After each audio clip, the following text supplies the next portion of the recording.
आदरणीय शरदचंद्रजी पवार साहेब यांचे विचार मला पहिल्यापासून त्यांची ध्येय धोरणं आवडायची। लोकशाहीमध्ये प्रत्येकाला निवडणूक लढवण्याची एक इच्छा असते।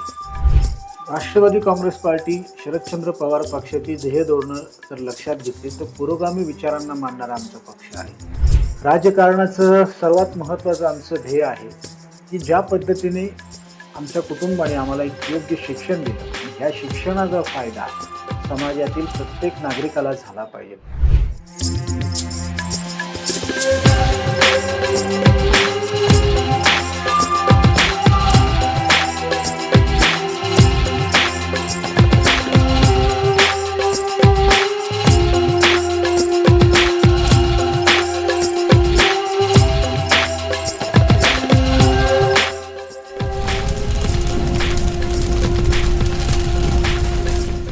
नमस्कार, मी ज्ञानेश्वर मोरे. नवराष्ट्राच्या डिजिटलमध्ये तुम्हा सर्व प्रेक्षकांचे स्वागत आहे. मी कार्यकर्ता शोमध्ये आज आपल्यासोबत बातचीत करण्यासाठी आहेत शरदचंद्रजी पवार पक्षाचे कोथरूड विधानसभा मतदारसंघाचे अध्यक्ष स्वप्नीलजी दुधाणे. नमस्कार, मी स्वप्नील लक्ष्मी देवराम दुधाणे. मी आत्ता कोथरूड विधानसभा मतदारसंघाच्या राष्ट्रवादी काँग्रेस पार्टी शरदचंद्र पवार पक्षाचा विधानसभा अध्यक्ष म्हणून काम करतोय. गेल्या सन 2011 सालापासून मी राष्ट्रवादी काँग्रेस पार्टीमध्ये सक्रिय असून माझ्या मातोश्री लक्ष्मीताई दुधाणे या माजी नगरसेविका म्हणून गेले 10 वर्ष या कर्वेनगर म्हणजेच कोथरूड विधानसभा मतदारसंघातला या कर्वेनगर भागामध्ये लोकप्रतिनिधी म्हणून काम करत आहेत. आणि आईच्या माध्यमातून असेल, पक्षाच्या माध्यमातून असेल, मी गेले 2011 सालापासून सक्रिय असून या कर्वेनगर भागामध्ये माझ्या मातोश्रींचं संपूर्णपणे नगरसेविकेचं काम मी गेल्या 12-13 वर्षापासून पाहत आहे. माझं स्वतःचं शिक्षण सिव्हिल इंजिनियर असून 2009 साली मी स्वतःचा व्यवसाय चालू केला. पण कॉलेजच्या जीवनापासून सुद्धा मला राजकारणाची एक आवड होती, एक समाजकारणाची एक आवड होती. आणि माझे अनेक तरुण मित्र मला म्हणायचे की स्वप्नील, तुझ्या लोकांबद्दल तुझ्याकडे असणारी आत्मीयता, तुझा लोकांशी असणारा संवाद पाहता तू समाजकारणामध्ये गेलं पाहिजे, असे माझे मित्र शालेय जीवनापासून कॉलेज जीवनापासून मला सांगत होते. पण हा योग 2011 साली आला. आदरणीय शरदचंद्रजी पवार साहेब यांचे विचार मला पहिल्यापासून त्यांची ध्येय धोरणं आवडायची आणि त्या अनुषंगाने मी 2011 साली पक्षाच्या कामाला सुरुवात केली. आणि माझ्या मातोश्रींना पक्षाने तिकीट दिल्यानंतर हे काम अधिक जोमाने मी त्या ठिकाणी सुरू केलं. लोकशाहीमध्ये प्रत्येकाला निवडणूक लढवण्याची एक इच्छा असते. कारण आपण एक लक्षात घेतलं पाहिजे की समाजामध्ये जर परिवर्तन करायचं असेल तर आपण ह्या घटनेने निर्माण केलेल्या लोकशाही पद्धतीने, म्हणजे जगातली सर्वात मोठी लोकशाही पद्धतीने चालणारी निवडणूक म्हणजे आपला भारत देश आहे.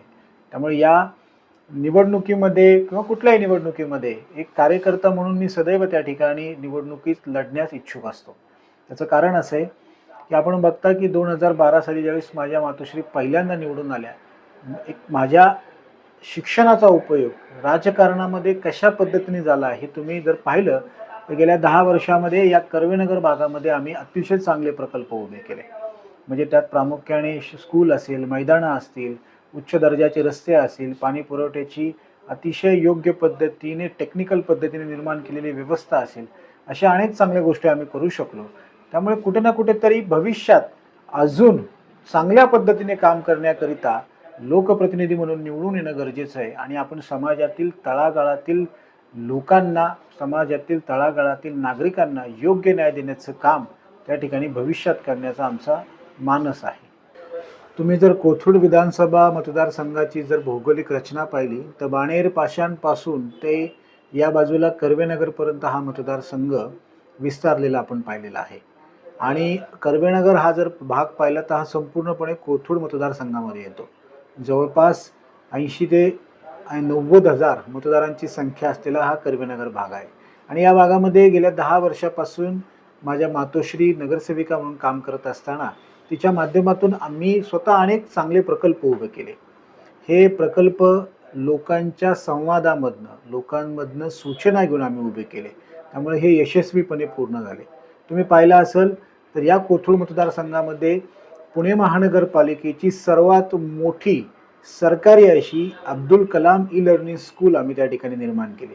आणि आज या ठिकाणी अभिमानाने तुम्हाला सांगू इच्छितो की या अब्दुल कलाम ई लर्निंग स्कूलमध्ये आज जवळपास 400 सर्वसामान्य कुटुंबातील मुलं त्या ठिकाणी इंग्रजी माध्यमचं शिक्षण घेत आहे. जवळपास 4 एकर मध्ये परिसर हा स्कूलचा आहे. स्कूलमध्ये मैदान, अद्ययावत दर्जाचे शिक्षण, खाजगी शाळेंमध्ये सुद्धा ज्या सुविधा पुरवल्या जातात त्यापेक्षा चांगल्या सुविधा आपण या सरकारी शाळेमध्ये उपलब्ध केलेल्या आहेत.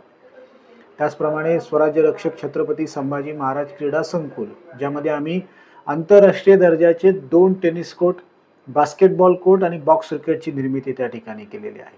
आणि तो प्रकल्प आज सुद्धा गेल्या 5 वर्षामध्ये यशस्वीपणे चालू आहे.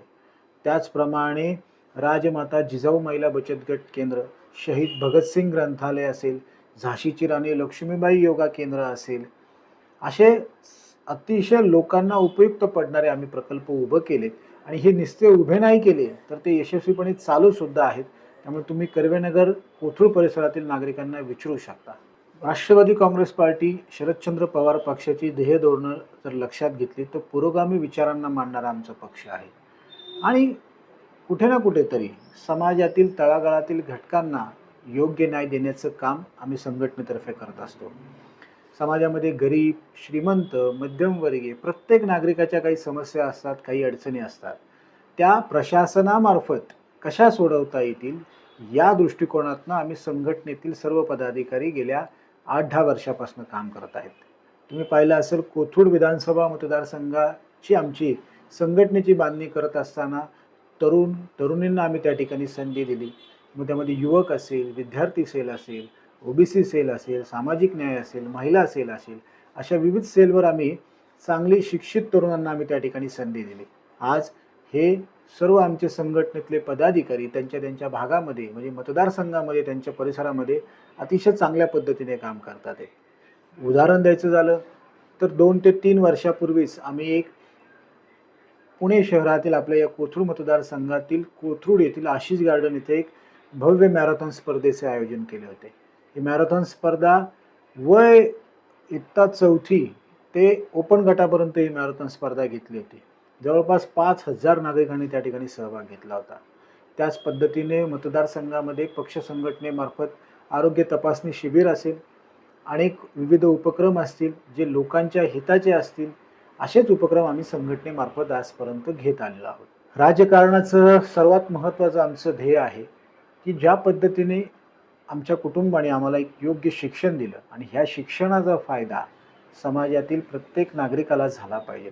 आणि या शिक्षणाच्या माध्यमातून प्रशासनाकडून अतिशय चांगल्या दर्जाचे प्रकल्प, चांगल्या दर्जाच्या सुविधा, मग त्या मूलभूत असतील रस्ते, पाणी, ड्रेनेज, कचरा, या संदर्भात अतिशय चांगल्या पद्धतीने काम करण्याचं आमचं नियोजन आहे. तुम्ही जर पाहिलं असेल, आज पुणे शहराचा जो परिसर इतक्या वेगाने वाढत चालला आहे, म्हणजे प्रशासनाच्या हाताबाहेर परिस्थिती आज शहरांमध्ये चाललेली आहे.